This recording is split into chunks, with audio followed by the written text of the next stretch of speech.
अब सारे में वाद बिंदु बनेगा और न्यायालय अपने हिसाब से सीपीसी की प्रक्रिया को फॉलो करते हुए आगे बढ़े। ठीक है। एक आइए सिंगल भाई, पहले हम लोगों को आपको भी अलाउ किया जाता है। चल रहा है सब लाइट।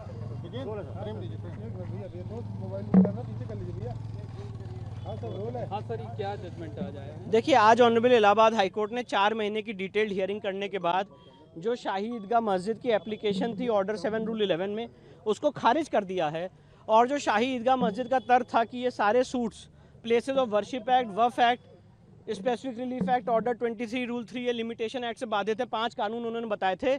उस मांग को ऑनरेबल इलाहाबाद हाईकोर्ट ने रिजेक्ट कर दिया है और ये कहा है कि ये सारे plain cause of action disclose करते हैं और चलने लायक योग्य हैं। अगली तारीख 12 अगस्त लगाई गई है।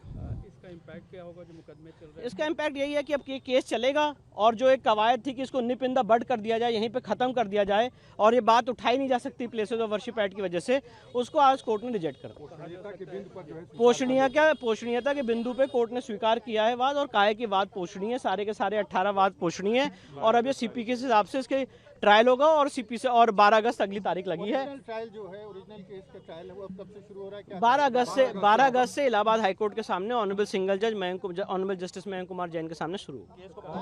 आपका अगला स्टेप क्या? आप सुप्रीम कोर्ट? मेरा अगला स्टेप ये है कि जो ऑनरेबल सुप्रीम कोर्ट ने इलाहाबाद हाईकोर्ट के सर्वे के ऑर्डर पे, एडवोकेट कमीशन के सर्वे के ऑर्डर पे स्टे लगाया है, उसके वेकेशन के मांग करेंगे और आज जो ऑनरेबल इलाहाबाद हाईकोर्ट ने आदेश पारित किया है उसके फेवर में हम सुप्रीम कोर्ट में कैविएट दाखिल करेंगे। बड़ी जीत के तौर पे देख रहे हैं आप? कह रहे थे एक लाइन ड्रॉ होगी जो प्लेसेस ऑफ वर्शिप एक्ट तो तमाम एक्ट की बात होती है। देखिए, एक लीगल प्रक्रिया है, इसको मैं जीत या हार से नहीं देखता हूँ, एक लीगल प्रक्रिया है और शाही ईदगाह मस्जिद ने अपनी कवायद की, जो उनको लीगल रेमेडीज थी उन्होंने एग्जॉस्ट की। हमारे जो तर्क थे वो हमने कोर्ट के सामने रखे और आज कोर्ट का फैसला आपके सामने।